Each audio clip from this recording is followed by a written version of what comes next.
Hello, happy bros. Hey, you're about to get a face full of the Ken Bozak. He's a mentor. That's what I heard. He's a connector. Oh, yeah. He's a brilliant leader. I've seen it. He's Ken Bozak. Oh, happy bro. You gotta get some Bitcoin and hold it. Happy bros. You gotta get those NFTs and you gotta hodl that stuff. You gotta hodl it. 'Cause I'm Ken bro. We got your Bitcoin, bro. He's an original. Buy some NFTs and hold them. How many times does he have to tell you? Going to the moon. We're going to the moon. We're going to the moon. We're going to the moon. Going to the moon. We're going to the moon. We're gonna get real high. We're gonna get real high. We're gonna get real high. We're gonna get real high. Yeah, we're going to the moon. We're going to the moon. Bro, we're going to the moon. Oh yeah, we're going to the moon. We're gonna get real high. Real high. Yep. Real high. Hello, happy bros. Come get some Ken Bozak.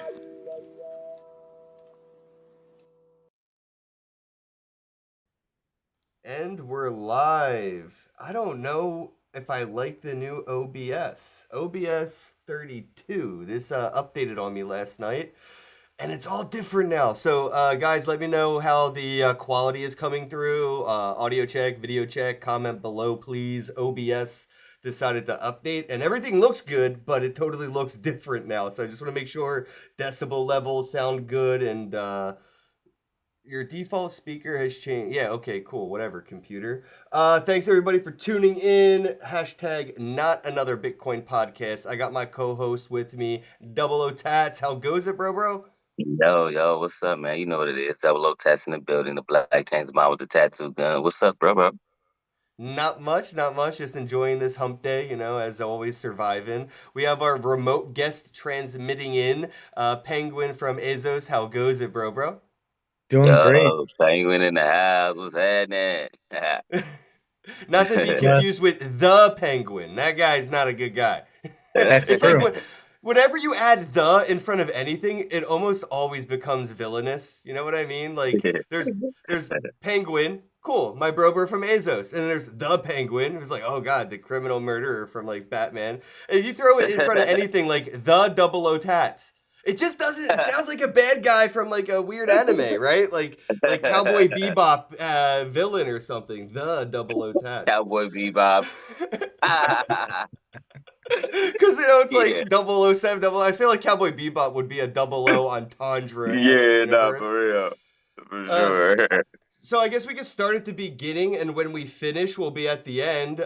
Penguin, introduce yourself to the audience, please. Let them know a little bit about maybe like who you are and how you got into crypto, and then how that got you into Azos and what you're doing now in this space.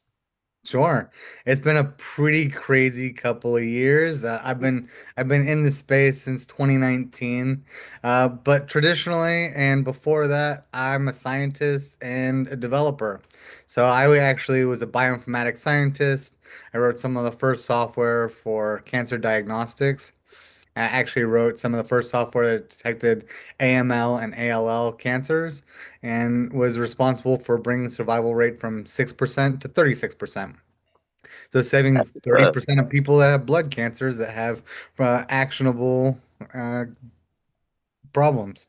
So essentially what we did is, unlike 23andMe, where they try and figure out your average genome. We took hotspots in the DNA, places where there might be cancer, and then we sequenced them extremely deep. And then we use computers to read all that data and tell you what's in your cells, like the exact DNA that's in all of your cells, not just some of them or your average. We try and find every single variant that's in your cells. And so what that results in is it results in us being able to find, you know, you've got 300 cancer cells. And so that's kind of what the software that I wrote initially was doing. And so I wrote a bunch of stuff, and then kind of COVID happened, and I was leading a double life where, even 2017, 2016, I was just reading all the white papers, so I was kind of adjacent to it. 2019, I was full time uh, at nighttime, so basically I was up till 2 or 3 a.m. every night researching about crypto, researching about DAOs. I got really big into the Down DAO the space. rabbit hole. Yeah. Yeah, I didn't just like step down the rabbit hole. I fell and like grabbed onto everything I could down the way. Uh, so yeah, I was big in DeFi Summer in 2020. It's part of Harvest and Cream Team. I basically tried to build and do as much cool stuff as I could around. I tokenized gold in 2021, some of the first tokenized gold. I did a bunch of NFT projects, most notably Rainbow Rolls, where at the height of the NFT market, we made little pictures of toilet paper and sold them to people. And then we took all the money that we raised and we bought people's medical debt with it. We Wow. ended up forgiving $7.3 million worth of medical Holy. debt with Wow. pictures of Whoa. toilet paper. Well, as Wow. somebody So who's never once paid a hospital bill and also doesn't have insurance, thank you. Nah, yeah. for real.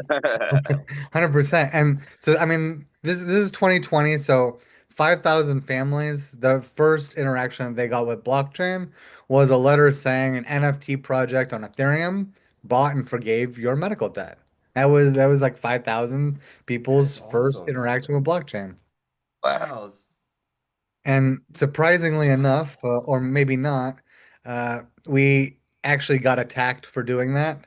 Wow. We got everyone saying you guys are using NFTs, you're destroying the world, you're burning gas, and you're burning the world. And quite literally, the trolls came out and attacked us, and Vice News picked it up uh, and actually wrote one of the first positive NFT articles that I ever saw. It says NFT project wipes $7.3 million worth of medical debt. People mad anyways.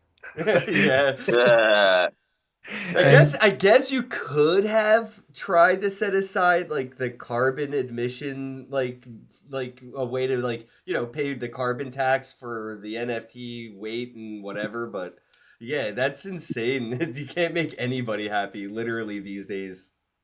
well, I mean, it all comes to like understanding and people's understanding of blockchain. Or, even back then, we were doing proof of work. So there's a lot of computers that are just on running computations to keep the network stable and calculate block times. But at the same time, that's like saying every computer that's connected to the internet is causing the world to be destroyed, right? Hmm. So just because computers are connected doesn't necessarily mean literal gas is being burned. That people Right. didn't Oh, understand. I thought you were talking about like transaction fee gas. No, they It meant was. actual like diesel gas, like gasoline gas. No, no, we're talking about transaction gas. You and Oh, I okay. are, but the people that came out, they didn't understand what we meant. Why we were saying we're paying gas to Oh my mint NFTs. God, that's hilarious. Well, now they have to double down on their anger. You know, whenever anybody's ever angry and they're wrong in their anger and they get called out and they learn something about it and they're like, oh, that thing I was angry about, I was wrong about. All right, fuck that, I'm doubling down. Like, Yeah. everybody does that. I'm extra mad now. Yeah. Yeah, I'm mad extra because I was mad. wrong now. Exactly. Of I'm mad course. at you because I was mad at you and I was wrong for being mad at you. I did that the other day. I did that the other day. Yeah, it's We're all really human. hard to win, but that was like one of the projects that I did that demonstrated like crypto for good. You can do good things with our technology. It's That's not just, amazing. it's not just for looks or for fun. Like we can actually make positive impacts in the world. I would love to Right. see somebody like Mr. Beast see that as a great proof of concept because he does like the team trees and team seas and all those things where like a lot of people all around the world contribute to like a cause of cleaning the ocean or planting trees, and all they get in return is like a YouTube email receipt for their super chat, and they could get like a cool NFT to kind of as like a memorabilia or something. It's just like a cool like ticket stub to a concert. It doesn't have to be about money. It's just like the memory and Right. kind of like the on-chain camaraderie that you can see when you're like, oh, you hold that NFT too? Cool, man. We both contributed to that cause. Yeah, RIP POAP. That's No, sad. That's sad news this week. Tally and POAP both I know, and I announcing. just had them on the podcast too, and we were I'm about to talking say, about yeah. Wait working a minute, together. Yeah. Poab.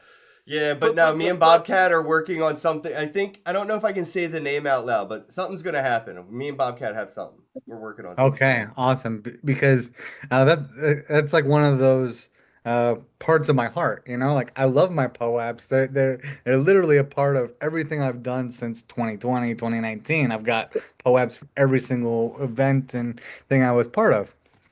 And Yeah, me what happened to too. Pussy on a Plate? What happened to Pussy on a Yeah, Plate? You know. Poab. Pussy on a plate. Dude, I love that. Uh, we'll get into that on another episode. I just want to kind of focus because we didn't Uh, give Penguin a chance to kind of finish his introduction real quick. So we Yeah, were leading sorry. towards what he's doing today with Azos.Finance. Yeah, uh, and so essentially that was one of our first crypto for good projects.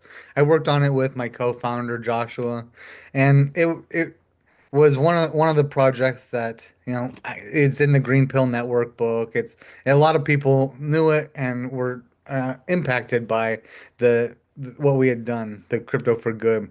And so essentially I did a bunch of different crazy projects with people, and after a while I realized one of the hardest parts and one of the parts that you can't control is like working with people, creating teams. So I went back to all the crazy projects that I did, and I said to myself, like, if I could work with someone every single day, who do I want to work with? And then I reached back out to those 20 people, got them all together, said, hey, come on, let's go build stuff together. Created pretty much a group that could build anything together. So that's exactly what we did. We started building people's ideas, people that had good ideas, that had the means to kind of stand them up. I said, I've got the team, the A team and the B team. And so we did 12 people's projects, built them from the ground up from ideas for equity and let that run. And then on number 13, so actually 10, the 10th project that we built was a bank-backed stablecoin. So we built a bank-backed stablecoin in 2023, which was viciously attacked by Operation Choke Point 2.0. They shut Was down was both of our banks, SVB and Prime River. They shut down the API services that we were using to track uh, oh shit. transactions. So Prime Trust API service got taken out. So essentially, the administration debanked all of them. They said if you're a bank doing crypto regulation, even stable coins where you're legitimate and everything was set up, they shut us down. dang. So started making a little bit of a different stable coin, one that couldn't be shut down, a decentralized one, kind of one that fit more with our ethos. And rather than do just kind of a vanilla one, decided to take the impact route again and try and make the world better with a stable coin. And instead of medical debt, this time we focused on climate finance. So, wanted to make a stable coin that provides funding to organizations that are trying to help save the world. Because I realized that, one of the most important things that we can do to organizations that are doing good work is to give them money. make sure that they have funds to do what they need to do and have an ability to help their token so that there's more utility than just selling it. For a lot of these projects, their main source of funds are their protocol tokens. And the only way that people can gain money from that is by selling them, which means that all future value of the tokens essentially go down. So yeah, decided to leverage the stablecoin platform from MakerDAO. So platform that's been around since 2016, literally, 10 years without any incidents, and leverage it to help people. So that's largely what we've been doing for the last 2 years at Azos, building the world's first clean stablecoin. So I guess like how would that compare to like Dai or something like that? Sure. So it's basically Dai's long cousin. Fifth cousin maybe. So literally, these are the MakerDAO contracts, the same contracts as Dai. They have gone through many different iterations. So the Reflexer Finance took the MakerDAO contracts. They became High. Essentially, we've gotten the benefit of 8 years of audits. So something literally $5 million worth of audits has gone into this code. This is the MakerDAO code. And we were able to essentially use it, leverage it, and change the configuration such that it fit our needs. And the other big part about Azos.Finance is that we're really opinionated about the collateral that we use. So unlike DAI, which backed largely by USDC, Bitcoin, a bunch of other assets, we are really opinionated about what we accept as collateral. So same type of system. You have to stake assets, over collateralize them, but instead of it being Bitcoin or USDC, we focus on regenerative assets. So we partner with TreeGens, KlimaDAO, Helios, which is a solar infrastructure project, and we've actually have about 30 different partners that we're in the process of working with. And today, actually, we're raising the debt limit for the TreeGens. So essentially, what we do is we take those same MakerDAO contracts, we do risk assessment on these assets that we want to accept, that projects that are doing the right thing, and then we say, okay, what are the safe levels that they can operate in DeFi? And so that's what Azos does is it helps set up oracles so that there's strong price feeds for these assets. It tries to also focus on real world assets, things that have value that's not affected by what people feel or memes or vibes, but the price of electricity is kind of constant. It doesn't uh, follow market trends. If Bitcoin goes down or the S&P 500 goes down, it doesn't affect the price of energy. So these are assets that have real value, and then bringing them into the DeFi world creates these cool stable constructs that are based in real world value rather than, feels. Yeah, nice. All right, so I guess for people that may be listening that are in more the traditional financial industry, what solutions does Azos offer to people that would be comparative to traditional options? So like they could kind of compare sort of the apple to the orange. Sure. I mean, the closest and direct thing that we do is we provide loans to people. We provide fundings very similar to a bank. So unlike a bank, though, it we require collateral.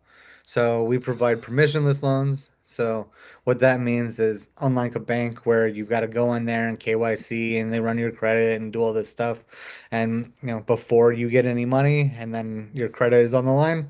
What we do is we use decentralized finance to let DeFi. that's right, DeFi to let the smart contract dictate the terms of the loans. And so we provide loans to the organizations that I mentioned, such as TreeGens, and then they take out those loans and are able to use the money for liquidity, for pretty much whatever they want. So that's the main service that we provide is trustless, permissionless loans to people using crypto assets. That's awesome, man. And I mean, we Yeah, gotta that's get definitely fun. yeah. We got to get more of the traditional world, traditional financial world interested in utilizing this stuff, even if they don't have issues. Because usually you only see people that are like heavily into crypto because like TD Ameritrade or somebody screwed them over, or a bank like locked them out of their accounts. They see the solution. They're like, oh, the alternative. I'm going to use crypto. But the people that are using it seamlessly without issues, they're kind of speculating in the space when they could be utilizing the tech as like most people that find problems in the traditional financial industry, we see utility here. But people that don't run into any problems in the financial industry, they speculate on those solutions that we offer in this space. So I'm curious, do you see like, how do you approach like that demographic audience, right? The people that are in traditional finance that are like, everything's working here. Why would I use a stable coin? Like, what's that elevator pitch or kind of like the idea behind them as the demographic audience for Azos? Sure. And this is might surprise you, but tokenized assets such as financial instruments were actually the largest sector of tokenization in 2025, representing 34.1% of all tokens created last year were actually financial instruments.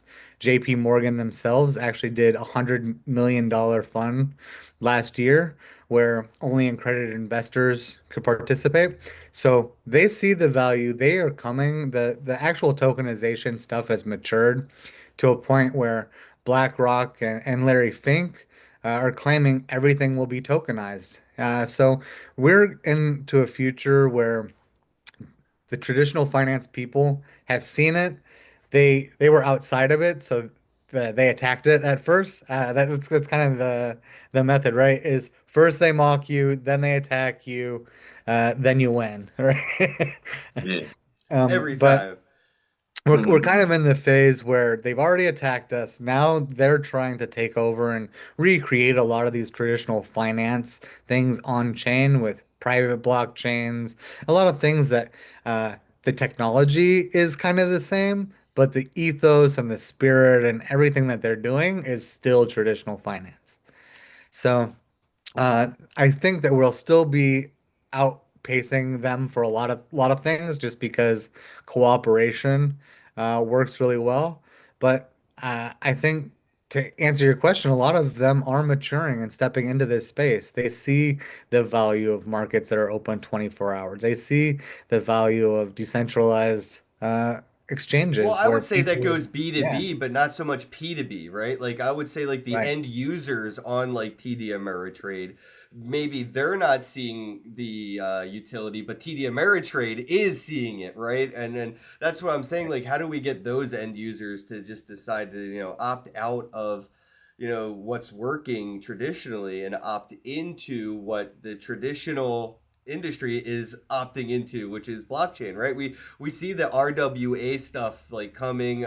You mentioned that tokenizing gold. I think that was the Pong proof of like concept for RWAs was the early tokenizations of gold. A lot of the cool like security behind it was like some people that were tokenizing gold had gold in a vault. The live stream was always looking at the gold and people would get voting on like, oh yeah, some gold moved in, some gold moved out, and like the community would keep an eye on it and stuff. And like I think that kind of showed the road work or the roadmap, I should say, for all RWAs to kind of follow because it works for gold. If it works for gold, it works for oil, it works for real estate, it works for everything else. It works.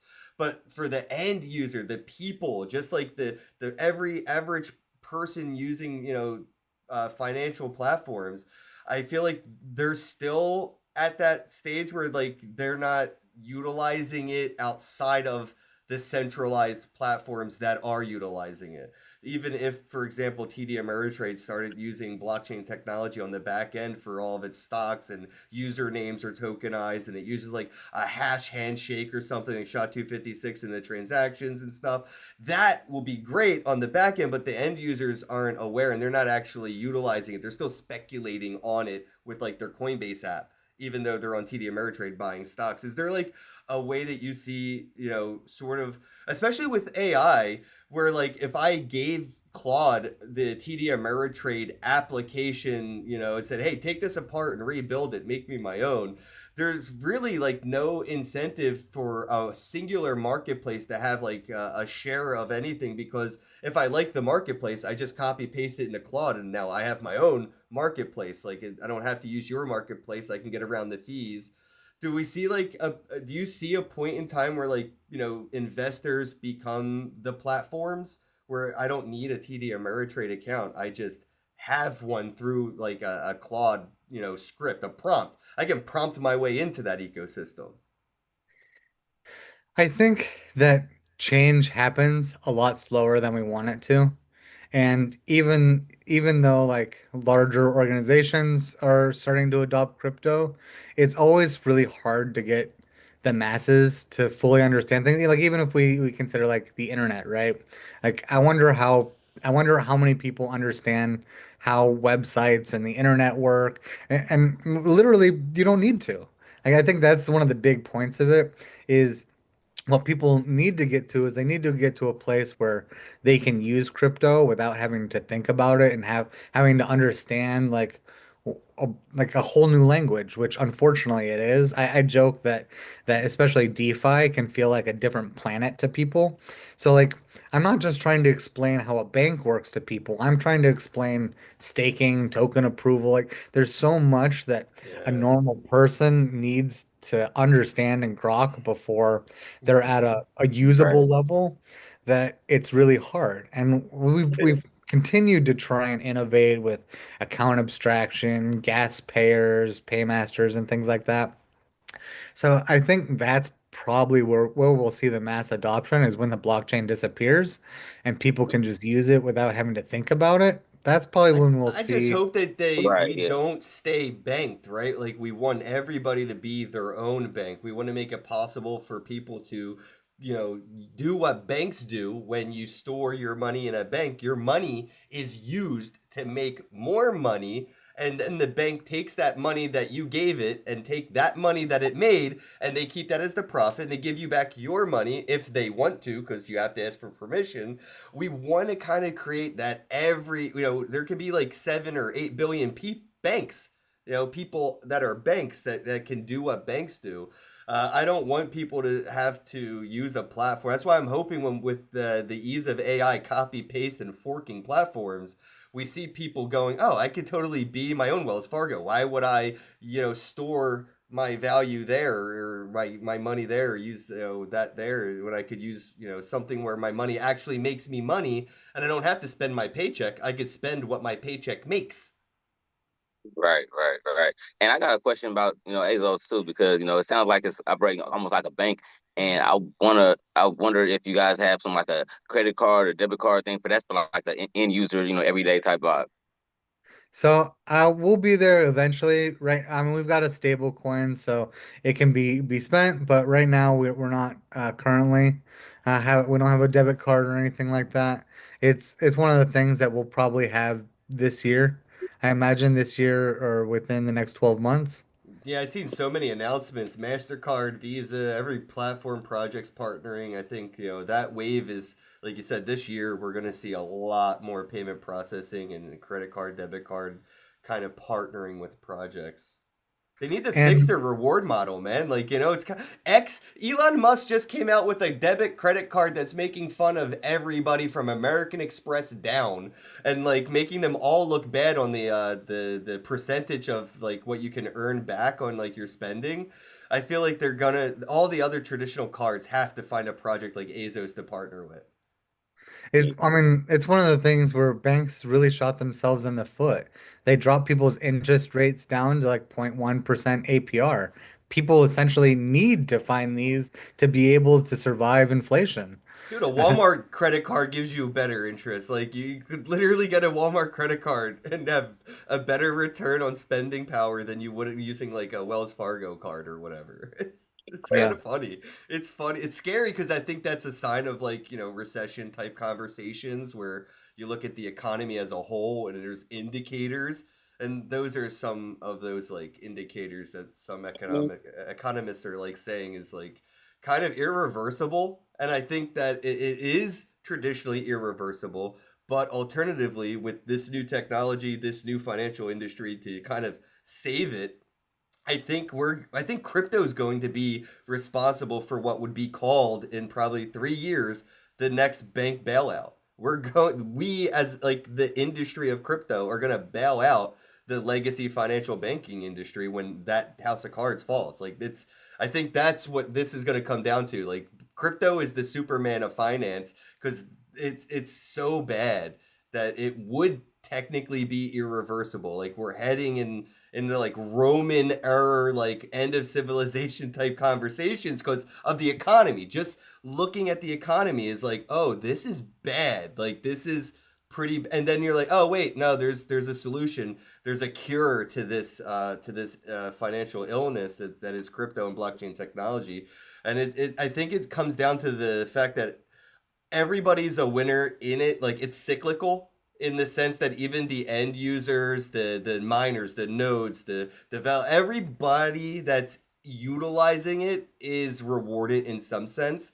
But in traditional finance, there is always a loser. There is a point in the chain where you couldn't possibly benefit from using it. And I think that that's what this saving grace is, you know, especially with stable coins. I think that you know, the technology and the ideology behind stablecoins are going to flip from being backed to like $1 to maybe backed by a specific amount of satoshis or a specific weight in gold with the RWAs. I think the next wave of what we'll consider a stablecoin with RWAs will be the next true financial infrastructure for the economy moving forward. Yeah, I mean, we see that all over the world as CDBCs, right? People are trying to create countrywide stable coins. We even saw Trump this week talk about wanting to turn the dollar digital, and into Mm. cryptocurrency. So it's Yeah. it's not science fiction or something that like, isn't possible. Now it's kind of a matter of time before we start seeing it. Mm. Yeah. And you mentioned that you were pretty picky about your assets that you collateralize on Azos. What are some of the assets that you actually accept? And are there anything in conversations for the rest of the year, the roadmap? Like what other communities or people could be expected that would be accepted? Of course, yeah, we are always growing and building our asset portfolio and partners. Essentially, we have huddled with most of the regen space. We call it the Clean Money Alliance that we're building right now. So currently on the platform, we have solar infrastructure with Helios. We've got Tree Gens, which is a reforestation project with their TGN token. We have USD Glow, who's another stable coin that donates 100% of their profits to charities and public goods. We've got WETH on there because I believe that WETH is some of the cleanest money ever invented, also going from proof of work to proof of stake. And then we also have Klima's KVCM token, which represents a basket of real world carbon credits. So that's what we currently have on the platform. We also previously supported the Klima V1 token. We're part of their 2.0 upgrade, so we migrated to their new token. We've got a bunch of tokens that are kind of in the process. Right now, we're working with a California regulated carbon credit. So the state of California creates a token, and essentially, if you want to pollute or create emissions in California, at the end of the year, you've got to buy these tokens to offset your emissions. So that's one of the upcoming ones that we're going to support. That's with the Cana token from Masir. We also are working to bring Glow from Glow Labs, more solar infrastructure, and Power Ledger's solar infrastructure. So we're really big on renewable energies, and I think that the power of electricity is undeniable. Anyone from AI to just a computer or someone that wants to plug in to charge their phone needs electricity. And the more clean energy we do, the easier things will be. And it's extremely profitable for them to do these solar infrastructure projects. So that's where we focus a lot of our energy is clean energy. Regenerative finance Okay. is so interesting. I just came across a project not too long ago called Plastic. Not like a sponsor or shill or anything. It's just like I saw memes about it, and I reached out and had a off air conversation with the guy behind the project. But it's just like I like the idea behind regenerative finance. I think that that is altruism being rewarded altruistically, if that makes sense. It's not like it's a byproduct of altruism, not the goal of it, where it's like, oh, I buy this token, number go up. It's more like buy this token, plastic and ocean go down. And Yeah. hopefully plastic and ocean go down, make number go up. That's just a byproduct of the thing working. Yeah, regenerative finance. Like, do you see that in 2026? Kind of being more of a mainstream topic of conversation, because like I mentioned earlier, we have like influencers like Mr. Beast making a really big statements about like team trees and the team seas and cleaning the ocean, planting trees and all this stuff, where he's bringing like kind of gamifying it for the influencers, where like they do get rewarded through like sponsor deals and shout outs and stuff like that while they're raising the funds for the donations. But do you see like a use case for like Mr. Beast and regenerative finance, kind of like that overlap for where that could be applied, or is this something that will stay completely separate until one completely over consumes the other? So I think that it's a really complicated market, and some people care about it, some people don't. Especially like we know that Trump does not care about the environment. He has tried to roll back every EPA environmental or emissions thing that he can to let businesses pollute and grow as fast as they can. So we see kind of pushback from the US, but everywhere else in the world realizes the impact of global warming and climate change. So Europe has got extreme mandates about imports now. So everything has got to have a carbon passport. If you want to get beef into your country, you've got to actually provide proof that it's been offset. So the world is caring, the world is changing, and we need these things. People care. I want to see a better world for my family, for my daughter.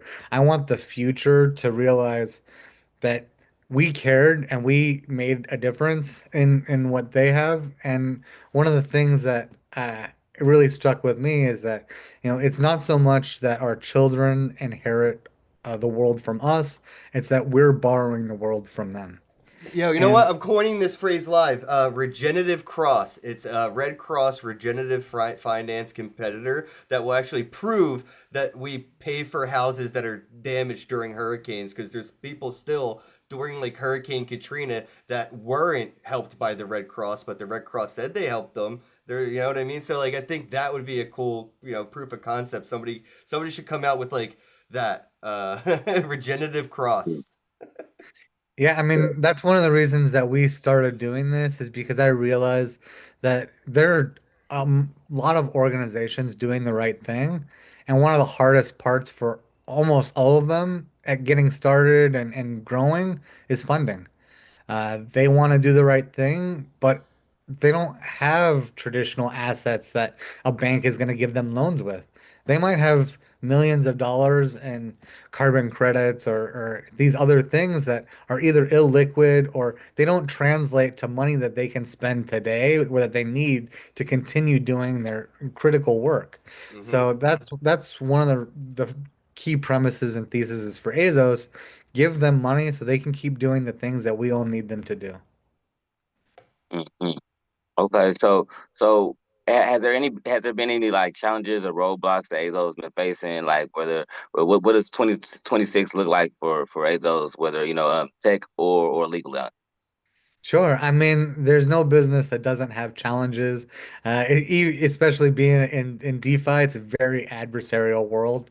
So there's no shortage of challenges that we've overcome to be here today. We've been building for 2 years.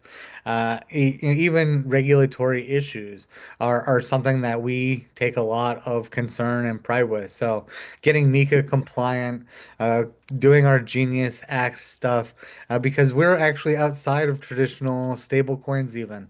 So, the lot of what has happened and the challenges that we're doing this year is growth stage. and funding. We also need funding to be able to grow. A lot of what we do is based on like a ratchet system. So essentially, the loans that we're able to support are directly reflective of our liquidity. So uh, right now we've got about $300,000 in liquidity, and so we're able to do about $250,000 worth of loans.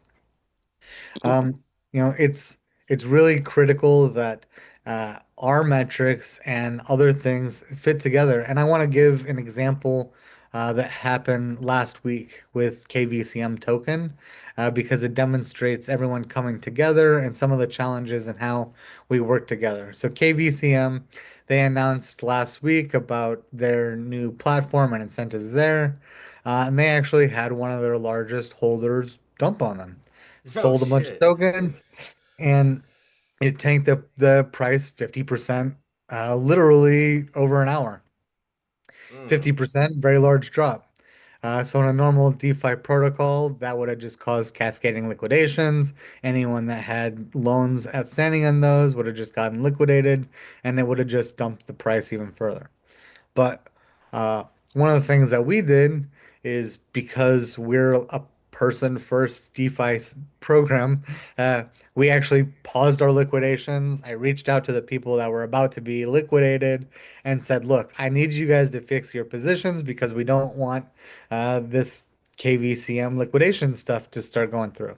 So I Right. reached out to all the people that were going to be liquidated directly and got them to fix most of their positions. So we actually were able to liquidate very few of them, even with a 50% drop overnight. And essentially, what we did is once people got their positions fixed, we turned the liquidations back on. But our platform is also really good for keeping the value of tokens. So it provides like looping strategies where we actually bought the floor of KVCM That's and what I was thinking. I was like, why wouldn't you? I was yeah, literally. yeah. Yeah, so we leveraged the crap up out of it. And it was so funny because like you see the drop and then you see where Azos kicked in and it just started going right back up again. And it's it's one of those things where I wrote an article about it calling that the night refi didn't break. And it's because in the adversarial networks and things like that, normally it would have just literally tanked the token price. It would have hurt all of our customers. It would have hurt the KVCM token. But instead, by working together and creating a better system that's person centric and has a lot of love and care for not only the customers but the collateral that we support and even ourselves, like uh, that makes a better result. KVCM literally recovered that and now it's double what it was. And this is over a week, but it would have caused a really big problem last week. And through cooperation and communication, we effectively turned it into a big win for us. Okay, well, can traditional finance copy and paste Azos, and they can like, what can they compete with y'all, or will they like partner up and try to acquire Azos? Like, so, like, what's the end goal? So there's some talks about a merger. Traditional finance would have a hard time replicating what we've done for a couple of reasons. One is the actual agreements that we have in place with people. So uh, the regen space and the actual projects that we're working with, they don't really want to work with the traditional finance operator. It's not someone that respects them and is going to show them the same kind of appreciation that we've done. And we've got a bunch of agreements in place where most of the regen space actually is huddled together. Like the Clean Money Alliance isn't something that, will tomorrow go to Franklin Templeton.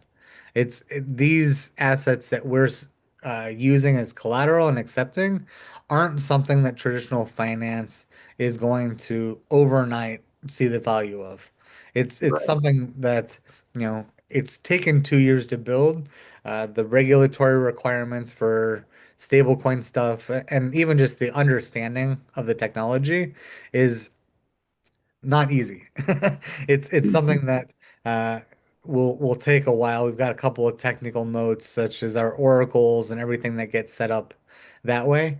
But a large part of what we do is all partners and agreements and people cooperating. And I don't see the people that we've supported and built liquidity with and essentially grown with being able to move or easily with, a lot of the stuff is actually set up so that it would be in their best interest to continue. So, like with AZUSD being a routing token on Hydrex, what that means is that anyone that buys tokens through the Coinbase app or on the Coinbase exchange has a fair chance of routing through AZUSD. That provides stability for all of these assets because Hmm. it's a common token for all of them. So they all essentially get advanced liquidity. We've got a pretty sizable head start on them. It's not something that can be done quickly or fast. Right, right, right. I get that. I get that. But it ain't just Well, copy and paste. They might be able to do it, but it's gonna take a while. Right. yeah, And they'd Right. be outcompeted. Yeah, they'd always be behind by the time, and that's why Hmm. first mover advantage, like we discussed on yesterday's podcast. First Yeah. mover advantage is the key to everything. Being early doesn't matter if you could be the best, as long as you're in first, the best will come to you, and they'll work with you. right. Right, right, right, right. Right, And right. we also have the experience of being in DeFi for 6 years. So traditional finance comes into here, they're not going to understand emissions and all this other stuff that, really, I mean, they can do something, right? I'm not saying that they wouldn't be able to come in here and try and compete, but we've pretty much consumed most of the ecosystem in a way that really supports them and shows that we're part of what they're doing rather than an outside agency trying to extract value from them. Walk us through the vision. Azos is successful. What does that look like? What is what defines success for Azos, and sort of walk us through how you got there. What's that world look like? Sure. So Azos is still at early stages. We're growing, and like the main way that we make money is from our loans. So basically, 5% fee is what we have as fixed price for all of our assets. So once we have $20 million in AZUSD circulating, essentially we're making $1 million a year. If you look at something like MakerDAO, they're on the neighborhood of something like $200 million a year in revenue. 200 million. That's right. Essentially, for just providing infrastructure for people to do their own loans. This is the other part about those banks and traditional finance that they don't understand. We don't actually take custody of anyone's money. I don't think that those banks know how to do that. Like they want to rehypothecate people's money and they want to spend other people's money. The way that we've done it is, aligned with our ethos. People self-custody, they self-issue their own stablecoin. So there's a lot of what we're doing where we're not the power. We give the power to the people to basically be in control of their own money. I Mm. guess to kind of wrap things up here, we're getting close on the hour. I kind of Sure. want to get to like I guess shorter questions here. I guess could you sort of explain to the audience a little bit about DeFi, refi, and how they go hand in hand to get to the end goal? Sure. So I think conservation, it really goes into the heart of refi. Things that aren't destructive by nature and help rebuild things is what refi is. But we brand ourselves entirely as a DeFi protocol because decentralized finance is basically finance companies that don't operate the same way. We are a money-making platform. We're profitable, and usually when people hear refi, their brain kind of turns off that it's not going to make money because a lot of it kind of goes to, people that want to change the world and do good, but a lot of it is kind of grant-based and struggles with funding. So we brand ourselves purely as DeFi. altruism's human nature. It's in our DNA. It's a core reason to how we got to be so civilized in the first place, right? It's not something I think that is majority lost. I feel like it's more majority aware. Like most people are altruistic. Most people want to give the Red Cross a dollar. So if a hurricane hits, they feel like they helped in some way. And I think a lot of restaurants, they used to sell those things you could like write your name on it. You pay $5 and you could put it on the wall, and people would walk into the Yeah, restaurant and they would see like I remember that people shit. love doing that stuff, right? It's just they Yeah, don't love getting ripped off and finding out that they've been giving these altruistic donations to companies that haven't done anything but buy Lambos and mansions. I mean, everybody from the Red Cross to fucking Black Lives Matter, it doesn't matter what you're trying to support, somebody's taking advantage of it in the middle. And I think that this technology can really close the gap between people 100%. and need. The thing in the middle that is taking the majority of that for the services is no longer really relevant. And I hope that's what people wake up and see, like with DeFi and Yeah, refi, yeah, that yeah, that altruism can be gamified, and the game sometimes it rewards in ROI and maybe number go up for whatever reason, but it always rewards in a better quality of life. That's what I yeah. think we all want in general. We want to make it, we want to make the police obsolete. We don't want to defund them. We just want to make them obsolete. We don't want to need them. We can make the Right. world a place in which police aren't necessary because there are other ways and better ways to kind of police the world, right? Or Yeah, gamify regulation. the Yeah, gamify, yeah, regulation in a way that it could be, more self censorship or yeah. community based Like, censorship. if everybody decide to play Monopoly, it ain't no police in Monopoly. Like, you know what I mean? If we all play the rules right, then you know what I mean. Right, We you all put have fun. yourself in jail. Exactly. If you go to jail, Yeah, you put yourself right there. You're like, okay, I guess right, I go to jail now. It is what it is, right? right. Exactly, Double O. Exactly. We Sure, can for make sure. this more of a game like that, man. And I think this technology is really making that imaginative reality more possible, where it just seems like a movie or a TV, like the best possible outcome for a Black Mirror episode. It like kind of Mhm, exists with all the mhm, ingredients that we have. We have all the ingredients to make a Black Mirror episode that ends with a Disney-esque ending. You know what I mean? Without somebody's mhm. mom needing to die. Fucking Disney, bro. Yeah. But like, but like that's what I'm saying. Yeah. I guess we'll wrap it up on the last question here.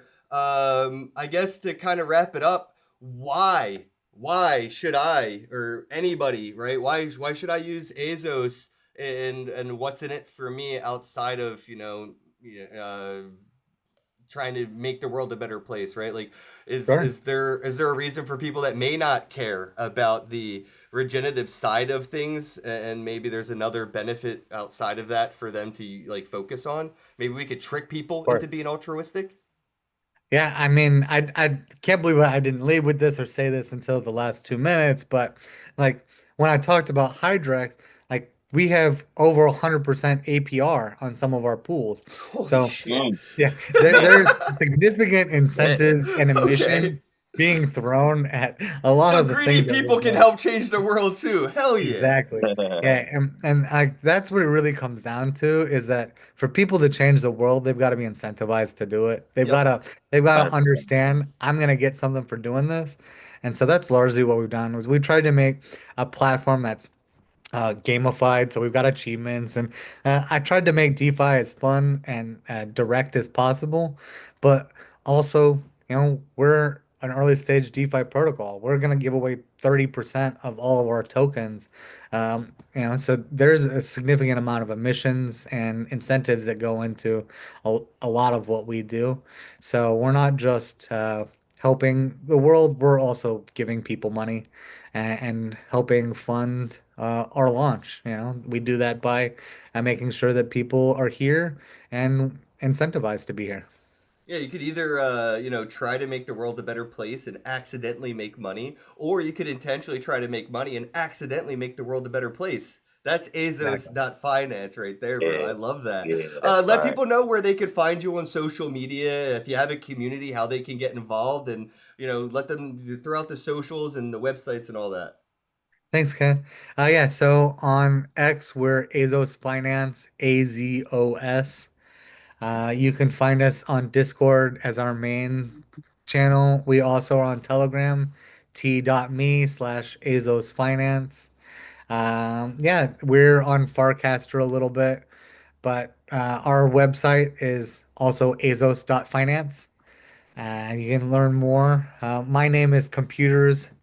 So you can reach out to me as well, C0MPUT3RXZ. A little bit of a funny spelling of computers. So if you're ever like this computer's not working, that's kind of me, my fault. Well, the Sorry. best part about that is I type in the first three letters of your name, and Twitter already knows it's you. It's like, oh, that's the only guy that uses it. Yeah. So once you typed it in, you run the SEO on like Twitter or X search now. Oh yeah, for everything. All right, man. Thanks everybody for tuning in. I appreciate that. Don't forget to hit the like. If you haven't subscribed already, subscribe. This is Not Another Bitcoin Podcast. It's actually hashtag Not Another Bitcoin Podcast. Yeah. No spaces, because the name is the hashtag. The hashtag And the is the hashtag link, is the and the name. link is the name. Okay. Exactly. Yeah. It's Yeah, all yeah, that's one right. thing. Hashtag Not Another Bitcoin Podcast. You could literally type that in on any social media platform, and it'll find this podcast there. So thanks everybody, and Double O Tats. You're enjoying South by Southwest. Stay out of trouble. And when are you back in Vegas? Probably like 3 days at the most. Okay. All right, cool. Yeah, So we got a yeah, couple for more sure. episodes coming out of South by Southwest. You can update us tomorrow. Yeah, for sure, man. Just giving out these Bitcoin cash stamps, man. It's been crazy, bro. I got a lot of content coming soon. It's gonna be fire. That's Yeah. awesome, man. I'm looking forward to it. All right, bro, it's good to see you. See you both. Thank you for joining. All right, we're out of here. Have a day. Hello, happy bros. Hey, you're about to get a face full of the Ken Bozak. He's a mentor. That's what I heard. He's a connector. Oh, yeah. He's a brilliant leader. I've seen it. He's Ken Bozak. Oh, happy bro. You gotta get some Bitcoin and hold it. Happy bros. You gotta get those NFTs and you gotta hodl that stuff. You gotta hodl it. 'Cause I'm Ken bro. We got your Bitcoin, bro. He's an original. Buy some NFTs and hold them. How many times does he have to tell you? Going to the moon. We're going to the moon. We're going to the moon. We're going to the moon. Going to the moon. We're going to the moon. We're gonna get real high. We're gonna get real high. We're gonna get real high. We're gonna get real high. Yeah, we're going to the moon. We're going to the moon. Bro, we're going to the moon. Oh yeah, we're going to the moon. We're gonna get real high. Real high. Yep. Real high. Hello, happy bros. Come get some Ken Bozak.